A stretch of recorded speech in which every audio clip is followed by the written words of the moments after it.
दोस्तों नमस्कार। बहुत बहुत स्वागत है आपका आपके अपने चैनल स्टडी यूपीपीटी में।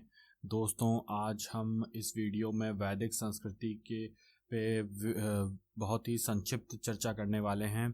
क्योंकि वैदिक संस्कृति एक बहुत ही लंबा टॉपिक है और उसको पूरे एक वीडियो में कवर करने में वीडियो बहुत लंबा हो जाता है, इसीलिए हम इस वीडियो में संक्षिप्त चर्चा करेंगे। और उसके बाद नेक्स्ट वीडियो आएगा उसमें हम वैदिक संस्कृति पर विस्तृत चर्चा करेंगे। उसमें हम डिटेल में वैदिक संस्कृति के विषय में जानेंगे। तो चलिए दोस्तों शुरू करते हैं वैदिक संस्कृति पर संक्षिप्त चर्चा। तो सबसे पहले देखते हैं कि वैदिक संस्कृति जो है इसे वैदिक कहते क्यों हैं। ठीक है, तो वैदिक संस्कृति को वैदिक क्यों कहते हैं इसको पहले देख लेते हैं। वैदिक संस्कृति को अब नाम वैदिक इसलिए पड़ा क्योंकि इस संस्कृति में जो जानकारी मिलती है, जो जानकारी का स्रोत है, ठीक है, वो क्या है, वो वेद हैं। ठीक है, वेद ग्रंथों के माध्यम से हमें इस जानकारी का पता चलता है, इसीलिए इसे वैदिक संस्कृति कहा गया। वैदिक संस्कृति के अलावा इसके एक अन्य नाम भी है, आर्य संस्कृति भी इसे कहते हैं। आर्य संस्कृति इसलिए कहते हैं क्योंकि इस काल में आर्यों द्वारा ये सभ्यता या संस्कृति का निर्माण किया गया। आर्य कौन थे? आर्य जो थे ये इनको कहा जाता था कि ये श्रेष्ठ और कुलीन, मतलब इलीट टाइप के जो लोग थे, जो इलीट लोग थे, उनको आर्य कहा जाता था। ठीक है, तो इस संस्कृति में ये इसका विस्तार क्या है? विस्तार इसका काल था 1500 ईसा पूर्व से 600 ईसा पूर्व के बीच में रहा। इस काल का निर्धारण जो है वो एक तो ईरान के ग्रंथ अवेस्ता है, दूसरा इराक का एक अभिलेख है, कस्सियो मितन्नी का अभिलेख, जिनके आधार पर हमें इस संस्कृति का पता चलता है। क्योंकि इन दोनों ही अवेस्ता ग्रंथ में और कस्सियो मितन्नी का अभिलेख दोनों में ही आर्यों की चर्चा की गई है, साथ ही साथ वैदिक देवी देवताओं की चर्चा की गई है। तो उसके आधार पर निर्धारण होता है कि 1500 से 600 ईसा पूर्व का जो काल रहा था ये वैदिक संस्कृति का काल रहा था। और जो है आर्य जो थे, आर्यों के विषय में देखें तो आर्य भी जो थे ये जो इनकी जो क्वालिटी थी उसको दो भागों में बांटा गया है। यानी कि इनका जो वर्गीकरण किया गया है वो दो आधार पे किया गया है, एक तो गुण के आधार पे, दूसरा स्वरूप के आधार पे। आर्य किस प्रकार के थे? तो गुण के आधार पे ये था कि आर्य जो थे वो इंडो यूरोपियन भाषा बोलते थे, इंडो यूरोपियन भाषा बोलते थे। इंडो यूरोपियन भाषा मतलब जो संस्कृत का क्लिष्टतम रूप है वो। दूसरा, आर्यों का जो स्वरूप के आधार पे जो क्लासिफिकेशन है वो ये है कि ये जो थे ये सुंदर थे, लंबे चौड़े गोरे थे। तो इस आधार पे, दो आधारों पे आर्यों का वर्ग क्लासिफिकेशन किया गया है। ठीक है, तो चलिए आगे देखते हैं वैदिक संस्कृति के विषय में। वैदिक सभ्यता जो थी इसका काल का विभाजन दो भागों में किया जाता है, ऋग्वैदिक काल और उत्तर वैदिक काल। पहला ऋग्वैदिक काल जो था ये 1500 से 1000 ईसा पूर्व के बीच का था। दूसरा उत्तर वैदिक काल 1000 से 600 ईसा पूर्व के बीच का था। ये 1500 से 600 के ईसा पूर्व के बीच में जो वैदिक संस्कृति रही, इसको दो भागों में इसलिए तोड़ा गया चूंकि पूरी संस्कृति में समरूपता का अभाव था, समरूपता नहीं थी। मतलब जैसे कि शुरू में जो प्रारंभिक जो जीवन था मानव का, तो वो था कि उसमें वो स्थिर नहीं था। ठीक है, वो स्थिर नहीं था, वो लोग एक जगह नहीं रहते थे। और जो दूसरे, जब उत्तर वैदिक काल आए तो ये लोग पूर्णतः स्थिर रूप से रहने लगे। ठीक है, संयुक्त परिवार के रूप में। तो ये भी था कि इसीलिए जो है इसका विभाजन दो भागों में किया गया। ठीक है, दूसरा रहन सहन और कुछ बुनियादी जैसे कि जीवन निर्वाह की चीज़ों के में भी अंतर मिला, इसीलिए समरूपता का अभाव मिला है इन दोनों कालों में। चूंकि ये पूरे काल जो था ये आर्यों का ही काल था, इसलिए जो है इसको वैदिक संस्कृति कहा जाता है, आर्य संस्कृति भी कहते हैं इसको। ठीक है, तो ये हो गया आप। ठीक है, चलिए आगे बढ़ते हैं और देखते हैं। आर्य जो थे ये सर्वप्रथम पंजाब और अफगानिस्तान में बसे। ठीक है, मैक्स मूलर ने क्या कहा है? मैक्स मूलर ने आर्यों का मूल निवास स्थान बताया कि ये मध्य एशिया को माना है, सेंट्रल एशिया से माना है कि आर्य जो थे ये सेंट्रल एशिया से आए थे। आर्यों द्वारा जो निर्मित सभ्यता वैदिक सभ्यता कहलाती है। ठीक है, आर्यों द्वारा विकसित सभ्यता ग्रामीण सभ्यता थी। ठीक है, तो हमने देखा दोस्तों पिछले वीडियो में सिंधु घाटी सभ्यता जब हमने पढ़ी थी तो हमने देखा सिंधु घाटी कैसी सभ्यता थी, एक नगरीय सभ्यता थी। ठीक है, बहुत ज़्यादा इस पर चर्चा नहीं करेंगे वरना ये वीडियो लंबा हो जाएगा। तो अगर आपको सिंधु घाटी सभ्यता के विषय में पढ़ना है तो आप पिछला वीडियो देख सकते हैं। तो सिंधु घाटी सभ्यता कैसी थी? नगरीय सभ्यता थी। आर्यों की भाषा कैसी थी? संस्कृत थी। ठीक है, तो एक बार ये समझ लेते हैं कि ऋग्वैदिक काल और उत्तरवैदिक काल में आर्यों के निवास स्थान कहाँ था। तो शुरुआत में जब आर्य आए जो कि 1500 से 1000 ईसा पूर्व का काल था, तो आर्य जो थे ये सप्त सैंधव क्षेत्र में रहते। तो 7 नदियों का क्षेत्र था। ठीक है, जो ये सप्त सैंधव क्षेत्र था इस में रहते थे। ये बात है वैदिक संस्कृति, ऋग्वैदिक संस्कृति की बता रहे हैं। ठीक है, फिर जैसे आप देखते हैं उत्तर वैदिक काल आया तो ये आर्यों का मूल निवास स्थान क्या हो गया? ये यहाँ से शिफ्ट होके इधर हो गया। ये इलाका था गंगा यमुना का दोआब का जो इलाका था उसमें हो गया। ठीक है, तो शुरुआती जब आर्य आए मध्य एशिया से तो वो सप्त सैंधव क्षेत्र में बसे। उसके बाद उत्तर वैदिक काल में जब इनका जीवन स्थिर हो गया तब ये गंगा यमुना दोआब के क्षेत्र तरफ मुख्य बस्तियां इनकी मिली। ठीक है, तो चलिए आगे बढ़ते हैं। आर्यों के प्रशासनिक इकाई जो थी आरोही क्रम में इन 5 भागों में बांटा गया है। आरोही क्रम मतलब छोटे से बड़े क्रम में। ठीक है, तो सबसे छोटी इकाई कौन सी थी? कुल थी। उससे बड़ी कौन सी थी? ग्राम थी। उससे बड़ी विश थी। उससे बड़ी जन थी। सबसे बड़ी कौन सी इकाई थी? राष्ट्र थी। तो 5 भागों में बांटा गया है। ग्राम के मुखिया को क्या कहते थे? ग्रामीणी कहते थे। विश का प्रधान जो होता था वो विश्वपति कहलाता था। जो जन का शासक होता था ये कौन कहलाता था? ये राजन कहलाता था। राज्य के जो अधिकारी थे उसमें देखते हैं तो पुरोहित और सेनानी प्रमुख थे। पुरोहित और सेनानी वर्ग प्रमुख थे। वशिष्ठ जो थे वो रूढ़िवादी थे। विश्वामित्र जो थे उदार पुरोहित माने गए हैं। ठीक है, सुत, रथकार और कम्मादी नामक अधिकारी रत्नी कहे जाते थे। इनकी शब्द संख्या राजा सहित करीब 12 हुआ करती थी। पुरुप जो था वो क्या था? पुरुप दुर्गपति था। स्पष्ट क्या था? स्पष्ट जनता की गतिविधियों को देखने वाला गुप्तचर था। ठीक है, दक्षिण भोज वाजपति गोचर भूमि का अधिकारी होता था। उग्र कौन होते थे? ये अपराधियों को पकड़ने का कार्य करते थे। मतलब एक तरीके से समझ सकते हैं कि पुलिस जो था वो उग्र कहलाती थी। ठीक है, ऋग्वेद में किसी तरह के न्यायाधिकारी का उल्लेख नहीं मिला है। ठीक है, ऋग्वेद में किसी तरह के जुडिशियल ऑफिसर की बात नहीं की गई, न्यायाधिकारी की बात नहीं की गई। आगे देखते हैं, सभा एवं समिति राजा को सलाह देने वाली संस्था थी। ठीक है, तो सभा और समिति की हम पूरी हर चीज़ की विस्तृत चर्चा अपने अगले वीडियो में करेंगे, जिसमें हमने संक्षेप, इसमें तो हम केवल संक्षेप में चर्चा कर रहे हैं। आगे विस्तृत रूप से सभा और समिति की और विदत की जो तीनों संस्थाएं थी इनकी चर्चा करेंगे। सभा जो थी कैसी थी? श्रेष्ठ एवं संभ्रांत लोगों की संस्था थी, जबकि समिति कैसी थी? कॉमन मैन की संस्था थी। ठीक है, तो सभा में जो थे वो इलीट वर्ग के लोग थे और जबकि समिति में कैसे थे? समिति में जो थे वो कॉमन लोग थे। इसके अध्यक्ष को क्या कहा जाता था? ईशान कहा जाता था। स्त्रियां जो थी सभा समिति दोनों में भाग ले सकती थी। ठीक है, तो स्त्रियों की स्थिति यानी अच्छी थी। युद्ध में कबीले का नेतृत्व राजा करता था। ठीक है, ये बात हो रही है अभी ऋग्वैदिक काल की। ठीक है, अब यहाँ बात हो रही है ऋग्वैदिक काल की, उत्तर वैदिक काल की नहीं हो रही, क्योंकि उत्तर वैदिक काल में हम देखेंगे कि कैसे सब कुछ परिवर्तन हो जाएगा। राजा की स्थिति में हर चीज़ में परिवर्तन आ जाएगा। ठीक है, तो अभी पहले ऋग्वैदिक काल की बात करना है। तो युद्ध के लिए गवष्टि शब्द का प्रयोग किया जाता था, जिसका अर्थ होता था गायों की खोज। गायों के लिए युद्ध होते थे उस टाइम पे। ऋग्वैदिक काल में गायों के लिए युद्ध होते थे, इसलिए गायों को सबसे प्रिय पशु भी, मतलब मुख्य पशु उनका गाय था। क्यों था वो, उसकी भी अभी चर्चा करेंगे। दशराग युद्ध का उल्लेख ऋग्वेद के 7वें मंडल में है। ठीक है, ये युद्ध जो था वो ये परुषणी रावी नदी के तट पर सुदास और 10 जनों के बीच में लड़ा गया, जिसमें सुदास विजयी हुआ। ठीक, इसको समझ लेते। दशराग युद्ध था क्या? तो दशराग युद्ध जो था ये 2 लोगों के मध्य हुआ था। ठीक है, एक तरफ था भरत कुल का, एक भरत कुल था। ठीक है, इसका जो शासक था कौन था? सुदास था। ठीक, दूसरी तरफ कौन थे? दूसरी तरफ 10 जन थे। 10 जन मतलब जो ये 10 कबीले थे, जिसमें से 5 जो थे वो आर्य थे और जो 5 थे वो अनार्य थे, वो आर्य नहीं थे। ठीक है, तो 5 आर्य थे, 5 अनार्य थे। अब इन दोनों कबीलों में का नेतृत्व कौन कर रहा था? इन दोनों कबीलों का नेतृत्व कर रहा था पुरु। ठीक है, पुरु नेतृत्व कर रहा था। पुरु जो था वो पुरु इन दोनों का नेतृत्व कर रहा था और सुदास और पुरु में लड़ाई हुई तो सुदास विजयी हुआ और ये 10 जनों का जो कबीला था ये हार गया। ठीक है। अब ये 5 जो आर्य थे, इनमें 5 आर्यों में कौन कौन से थे? अनु, यदु, तुर्वसु, ठीक है, दस्यु, ये लोग जो थे ये एक तरफ थे और इनके साथ 5 अनार्य कबीले थे और उधर दूसरी तरफ भरत था। ठीक है, आगे बढ़ते हैं।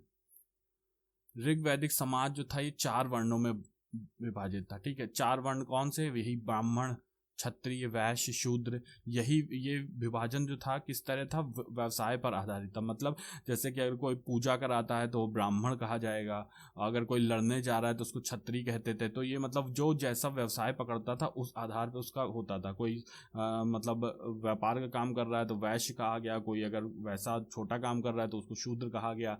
तो ये व्यवसाय जैसा जो चुनता था उस हिसाब से उसका वर्ण जो था वो विभक्त था।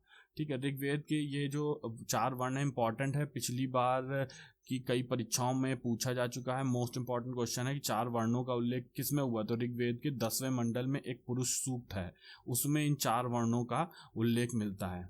ठीक है, इसमें ही कहा गया कि ब्राह्मण के जो परम पुरुष हैं वो मुख से हुए हैं। ये कौन परम पुरुष कौन है? जो ब्रह्मा जिनको कहा गया। तो ब्राह्मण परम पुरुष के मुख से हुए हैं, जबकि क्षत्रिय को बताया गया कि वो उनकी भुजाओं से हुए हैं, वैश्यों को बताया गया कि उनकी जांघों से हुए हैं, शूद्रों को बताया गया कि उनके पैरों से उत्पन्न हुए हैं।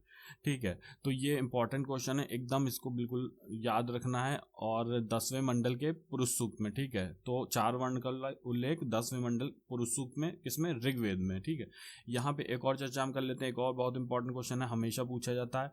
ये तो 4 वर्णों की बात हो गई। एक पूछा जाता है क्वेश्चन 4 आश्रम के विषय में, कि 4 आश्रम का उल्लेख किसमें है? तो ये जो है 4 आश्रमों का उल्लेख जबालोपनिषद में है। ठीक है, जबालोपनिषद में है, जबालोपनिषद में है। और ये 4 आश्रम थे कौन से? एक था आपका ब्रह्मचर्य, ठीक है, एक था आपका गृहस्थ, तीसरा था आपका वानप्रस्थ और चौथा था आपका सन्यास। ठीक है, तो ये भी क्वेश्चन पूछा गया है और ये जल्दी आपको किसी बुक में मिलेगा भी नहीं कि 4 आश्रम की चर्चा कहाँ किस उपनिषद में की गई। तो जबालोपनिषद में की गई है। इसी से मिलता जुलता क्वेश्चन एक बार पूछा गया था कि 3 आश्रम की चर्चा किस में की गई है। ठीक है, ये तो 4 आश्रम हो गया भैया, 3 आश्रम की चर्चा की गई। तो पहले 3 आश्रम होते क्या है ये समझ लेते हैं। 3 आश्रम होते हैं ब्रह्मचर्य, गृहस्थ और वानप्रस्थ। ठीक है, इसमें सन्यास का जिक्र नहीं था। सन्यास शब्द जो है बाद में जोड़ा गया, तो ये जबालोपनिषद में आ गया। ये 3 आश्रम की चर्चा किसमें हुई है? ये चर्चा हुई है छांदोग्य उपनिषद में। छांदोग्य उपनिषद में। इस उपनिषद का नाम आपने कृष्ण के लिए भी सुना होगा। ठीक है, कृष्ण के लिए भी। तो ये 3 आश्रम की चर्चा छांदोग्य उपनिषद में हुई है। ये बहुत इंपॉर्टेंट है और इसको ध्यान कर लीजिए क्योंकि ये कभी भी पूछा जा सकता है। चलिए आगे बढ़ते हैं।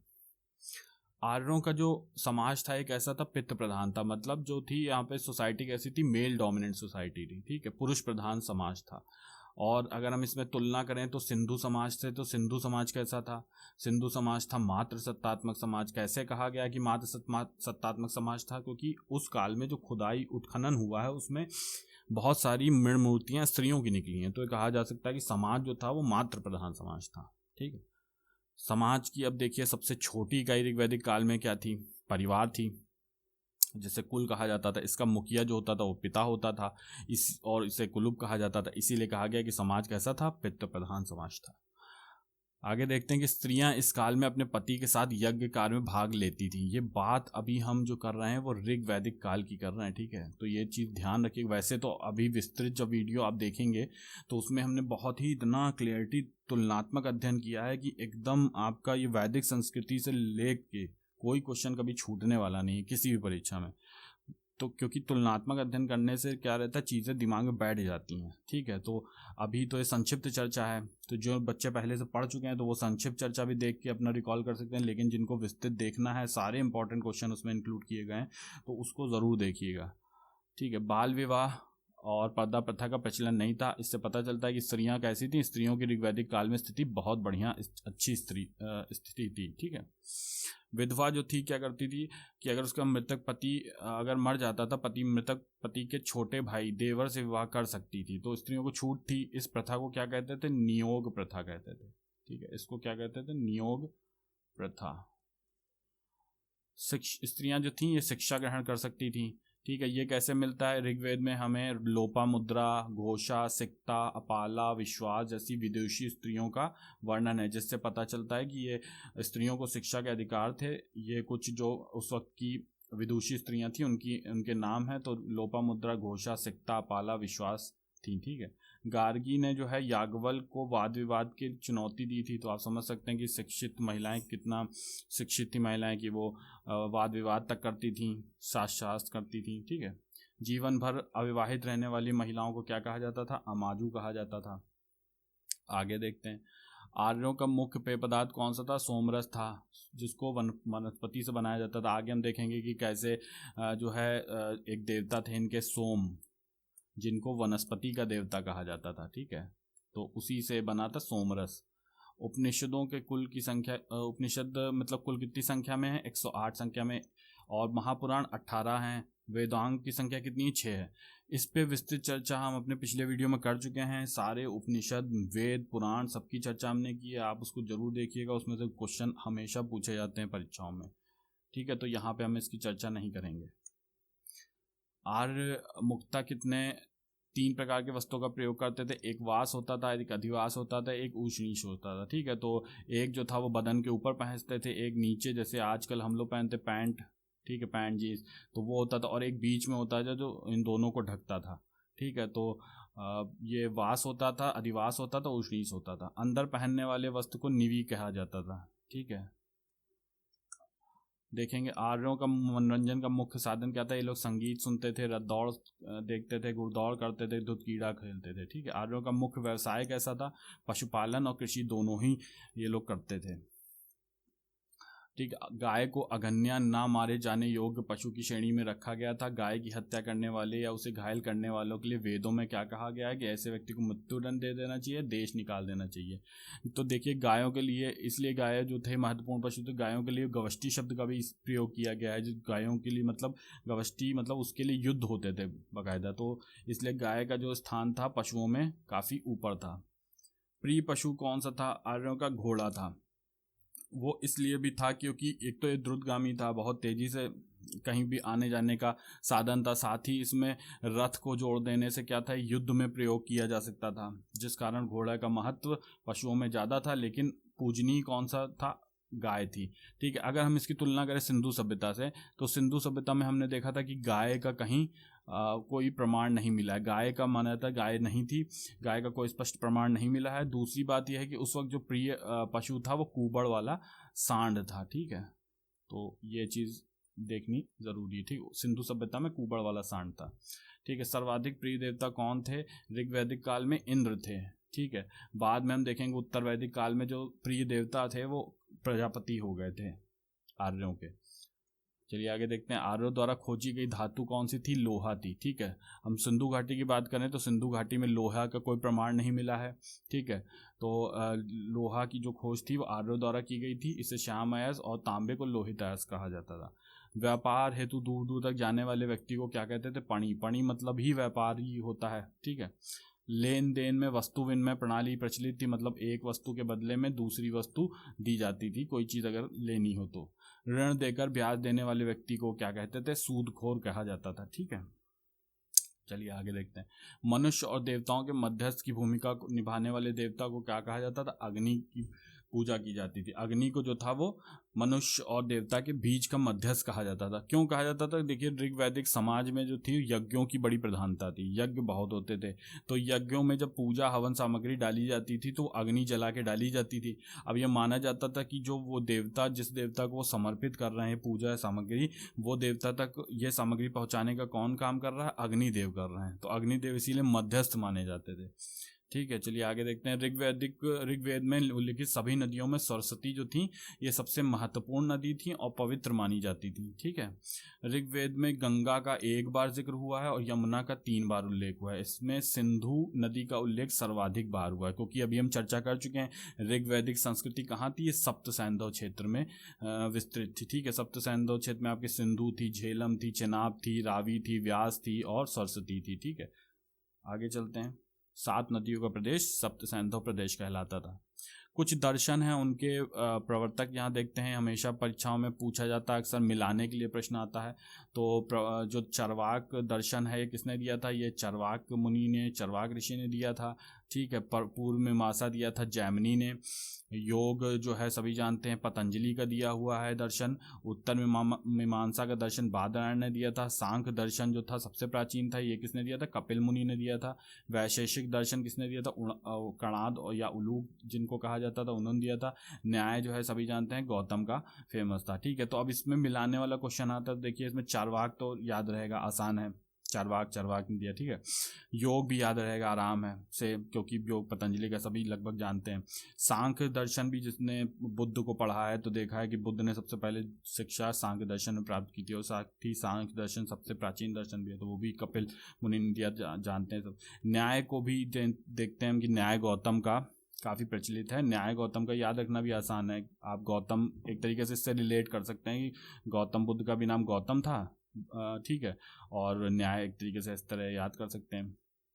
तो बस आपको ध्यान जो रखना है वो पूर्व मीमांसा का, उत्तर मीमांसा का और वैशेषिक का रखना है। उत्तर मीमांसा में भी देखिए आपको याद रखने के लिए सबसे अच्छा है कि उत्तर हमेशा बाद में दिया जाता है। ठीक है, पहले तो प्रश्न आता है, उत्तर में सब बाद में दिया जाता है, तो उत्तर किसने दिया? उत्तर मीमांसा बादरायण ने। ये क्या नाम है इनका? बादरायण। ठीक है, तो ये इस तरह याद रहेगा। अब बचा पूर्व जैमिनी। इसको इस तरह थोड़ा ध्यान कर सकते हैं, एक हल्का फुल्का रिलेट कर सकते हैं कि पूर्व जो था वो जय था। ठीक है, पूर्व जय। ठीक, इस तरह मतलब एक थोड़ा दिमाग में रख सकते हैं, जब भी ये क्वेश्चन आएगा तो आपका मतलब यहाँ से रिलेट हो जाएगा। ये बचा आखिरी में वैशेषिक कणाद। ठीक है, तो इसको थोड़ा सा देख लेंगे तो फिर सारे मिल ही जाएंगे, तो जो बचेगा वो आपका वो भी मिल जाएगा।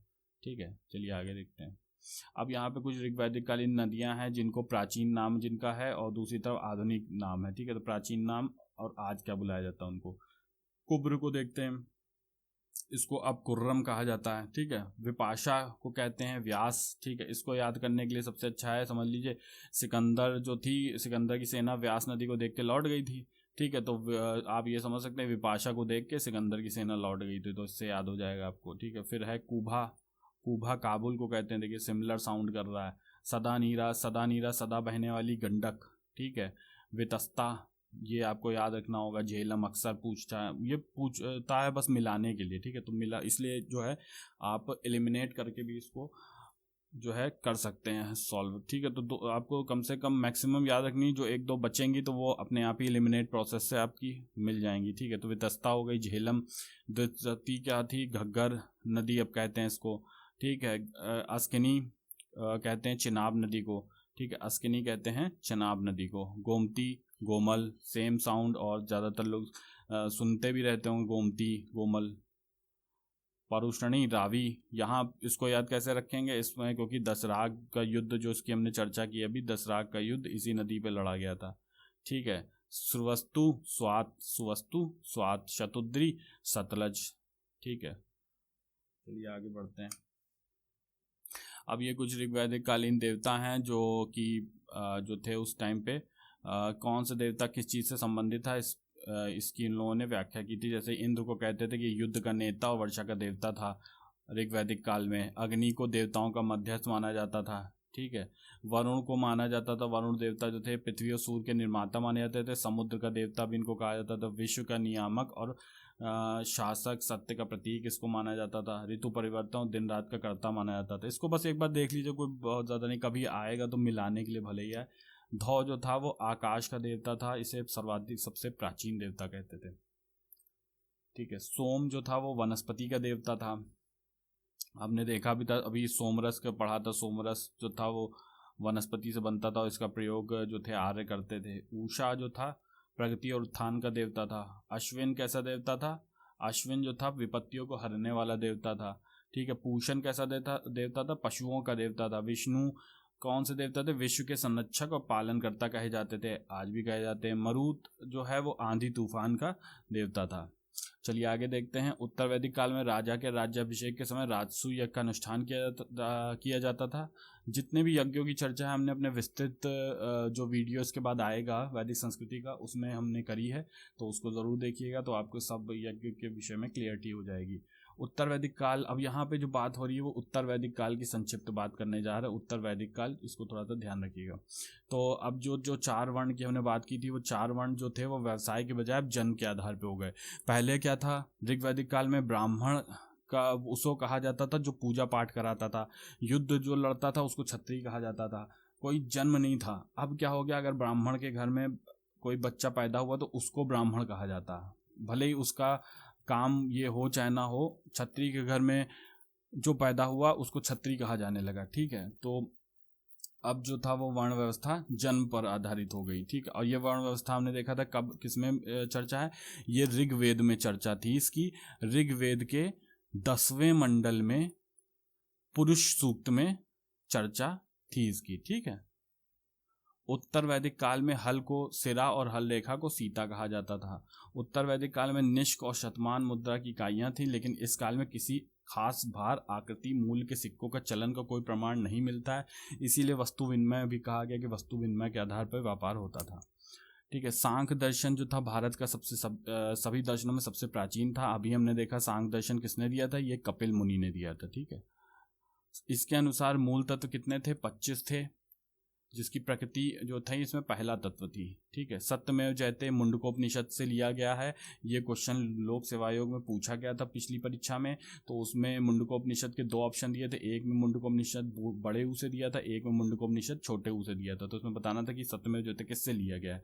तो इसमें ध्यान रखिएगा कि छोटे ऊ से जो मुंडकोपनिषद लिखा है उससे लिया गया था। इसी उपनिषद में यज्ञ की तुलना किससे की गई है, टूटी नाव से की गई है।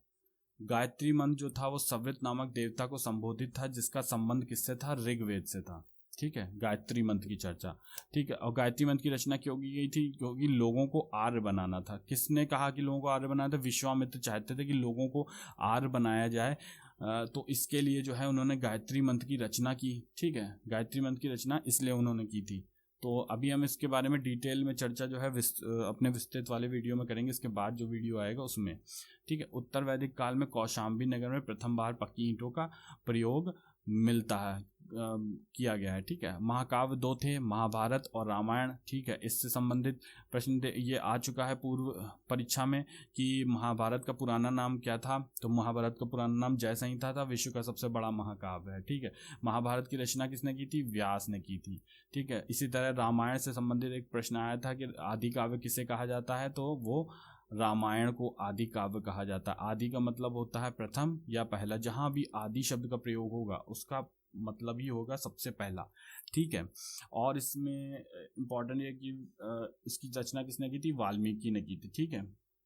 इस पर जितने भी पुराण वेद ग्रंथ हैं इन सब पे हमने एक वीडियो बना रखा है, उसकी विस्तृत चर्चा हमने कर रखी है, तो उसको ज़रूर देखिएगा। इसमें से प्रश्न हमेशा आते रहे हैं और आएंगे भी, तो उसको ज़रूर देख लीजिएगा। यहाँ पे हम ज़्यादा चर्चा इसलिए हम नहीं कर रहे हैं डिटेल में। गोत्र नामक संस्था जो था वो उसका जन्म उत्तर वैदिक काल में हुआ, ठीक है। आज भी देखिए पूछते हैं लोग गोत्र, शादी वादी के लिए जब प्रस्ताव जाता है तो पूछा जाता है कि गोत्र इनका क्या है। वेदांत दर्शन में मौलिक ग्रंथ ब्रह्मसूत्र वेदांत सूत्र की रचना किसने की थी, बादरायण ने। तो बादरायण ने यहाँ पे ब्रह्मसूत्र की भी रचना की, वेदांत सूत्र की भी रचना की, और हमने जैसे देखा था कि बादरायण ने कौन सा दर्शन दिया था, उत्तर मीमांसा का दर्शन दिया था बादरायण ने, ठीक है। चलिए आगे बढ़ते हैं। महाजनपदों का उदय बुद्ध के जन्म के पूर्व 6ठी शताब्दी ईसा पूर्व में भारत वर्ष 16 ठीक हुआ था, ठीक है। अब भारतवर्ष जो था 16 महाजनपदों में बटा हुआ था। महात्मा बुद्ध का जन्म हम जानते हैं कब हुआ था, 563 ईसा पूर्व में हुआ था, ठीक है। तो उनके आने से पहले, इनके जन्म से पहले से ही महाजनपद की जो कॉन्सेप्ट था वो था, ठीक है।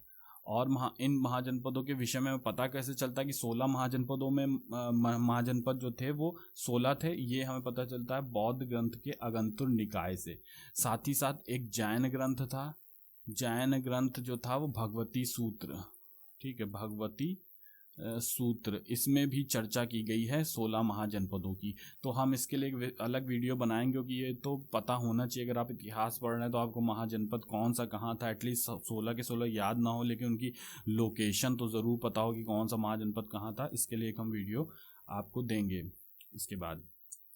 ठीक है, तो चलिए, ये बहुत संक्षिप्त चर्चा थी वैदिक संस्कृति की। अब विस्तृत चर्चा का वीडियो इसके बाद आएगा, जिसमें हम चर्चा करेंगे वैदिक संस्कृति की प्रशासनिक, राजनीतिक, आर्थिक, सामाजिक सभी विषयों को विस्तृत रूप से देखेंगे। तो अगर आपने कभी वैदिक संस्कृति को नहीं देखा तो उस वीडियो को ज़रूर देखिएगा, जिससे कि आपको वैदिक संस्कृति से संबंधित एक तो सभी इंपॉर्टेंट प्रश्न एक ही जगह पे आपको सब मिल जाएंगे, आपको कहीं बार बार ढूंढने की ज़रूरत नहीं। उन प्रश्नों को हम कोशिश करेंगे उसी वीडियो में ही रटा दें, जिससे आपको दोबारा ये टॉपिक देखना भी ना पड़े। ठीक है, क्योंकि इतना समय नहीं है, इतना लंबा सिलेबस होते हैं, तो आपको हर चीज़ बस एक बार में पढ़नी है और वहीं की वहीं रट के ख़त्म कर देनी, बार बार कहाँ तक आप पढ़ेंगे। तो चलिए, नेक्स्ट वीडियो में मिलते हैं हम लोग, तब तक के लिए बहुत बहुत धन्यवाद, बहुत बहुत शुक्रिया आपका।